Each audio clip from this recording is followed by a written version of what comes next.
లేని జనాన్ని పెట్టుకుని వీడేం చేస్తాడు? అవును సార్, మీరన్నట్టే మాకు ధైర్యం ఉండేది కాదు, శక్తి ఉండేది కాదు, నమ్మకము ఉండేది కాదు. చావు మా మీద గంతులేసేది. కానీ ఒకడు అడ్డం నిలబడ్డాడని వాడిని ఖాళీ ముందు తల నరికాడు కదా.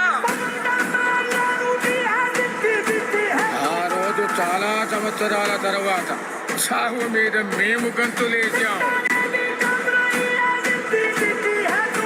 వాడు కత్తి విసిరిన వేగానికి ఒక గాలి పుట్టింది సార్. ఆ గాలి నరాతిలో ఉన్న ప్రతి ఒక్కరికి ఊపిరిచ్చింది. మీకొక సలహా ఇస్తాను, మీరు మాత్రం అతనికి అడ్డు నిలబడకండి సార్.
తప్పినా పిడికిల్